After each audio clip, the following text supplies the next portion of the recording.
Bharatiya Janata party के विधायक फतेह बहादुर सिंह ने किसी से अपनी जान को खतरा बताया है। वो इस बात की भी शिकायत कर रहे हैं कि तमाम अफसरों से शिकायत करने के बाद, मुख्यमंत्री को, गृह मंत्री को पत्र लिखने के बाद भी उनकी समस्या का समाधान नहीं हो रहा है, सुनवाई नहीं हो रही है। फतेह बहादुर जी हमारे साथ हैं। फतेह बहादुर जी, क्या आपकी समस्या है और ये क्या, कैसे आपको पता लगा कि कुछ लोग प्लान कर रहे हैं? समस्या नहीं, ये चिंता का विषय है और गंभीर विषय है। मेरे द्वारा एसएसपी को और माननीय मुख्यमंत्री जी को पत्र भी दिया गया और उन्होंने निर्देश भी दिया, लेकिन नीचे के जो कर्मचारी अधिकारी हैं वो लीपापोती कर रहे हैं अपनी कुर्सी बचाने के लिए। फतेह बहादुर जी, आप जो कि ये बात को सार्वजनिक रूप से कह रहे हैं, आप ये भी जानते होंगे कि विपक्ष कहीं ना कहीं इसको सत्ता पक्ष के खिलाफ हथियार के तौर पर इस्तेमाल करेगा, करता है, कर देगा। नहीं, ऐसा कुछ नहीं है। मैंने किसी पे आरोप नहीं लगाया। मैं सिर्फ इतना कह रहा हूं कि इसका वर्कआउट होना चाहिए और कोई मैं हल्की बात नहीं कर रहा हूं। 35 साल बाद मैं अगर बोला हूं कुछ तो मतलब है, और ये मतलब है जिस दिन ये सीबीआई जांच आ गई तो आप देखिएगा कौन कौन लोग इन्वॉल्व है, सामने आ जाएगा। मैं ज्यादा नहीं कहूंगा, मैं इतना ही कह सकता हूं विपक्ष का मुद्दा नहीं है। विपक्ष में भी विधायक हैं, सम्मानित नेतागण हैं, सबकी सुरक्षा होनी चाहिए। अगर कोई बात आई है, कोई अमेरिका के राष्ट्रपति पे गोली चल जाती है, आप देखते हैं, तो वहां सारी सिक्योरिटी एजेंसी रहती है, चल गई, कान में लगी चाहे साइड में लगी, वो अलग विषय है। लेकिन सुरक्षा कारणों से नहीं हुई है, ये LIU और सिक्योरिटी लैब से हुई है। वहां की सीक्रेट एजेंसी भी कमजोर थी, तभी हमला हुआ, नहीं तो नहीं हुई होती। अमेरिका में सिस्टम अलग है, अमेरिका में हर घर में हथियार है, वहां लाइसेंस पद्धति नहीं है। तो इसलिए भारत में हमारा LIU, हमारा इंटेलिजेंस, हमारा IB सक्षम है कि वो इन चीजों को पता करके और सूचना समय पर दे दे। हम सब सतर्क हो जाते हैं।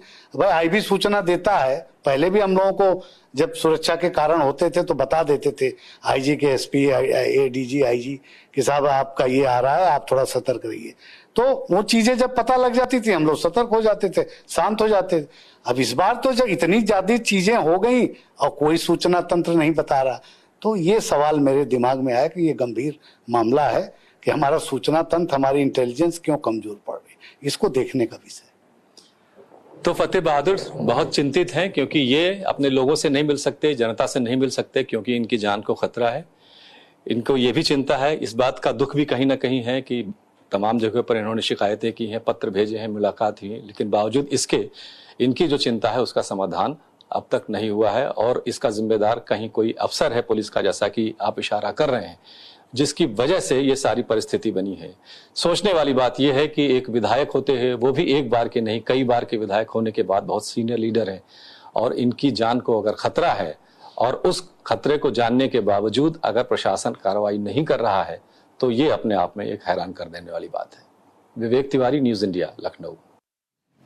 विधायक जी के द्वारा जब ये प्रार्थना पत्र दिया गया है तभी से इसकी गहन जांच चल रही है और माननीय विधायक जी का सिक्योरिटी का पूरा ध्यान दिया जा रहा है।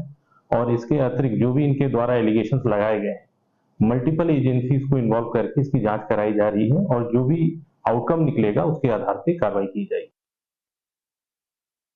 माननीय विधायक जी द्वारा दिए गए प्रार्थना पत्र के उपरांत पुलिस द्वारा समय समय पर उनसे वार्ता की गई है, वह उनकी सुरक्षा के संबंध में उनके अनुरोध के अनुसार कार्रवाई की गई है। उक्त संबंध में यह भी अवगत कराना है कि जांच के क्रम में कुछ लोगों के बयान अंकित किए गए हैं, वह सर्विलांस और लोकल STF यूनिट के माध्यम से भी जानकारी इकट्ठा की जा रही है। कोई भी उल्लेखनीय प्रगति होने पर या कोई महत्वपूर्ण तथ्य संज्ञान में आने पर उचित एवं विधिक कार्रवाई अमल में लाई जाएगी।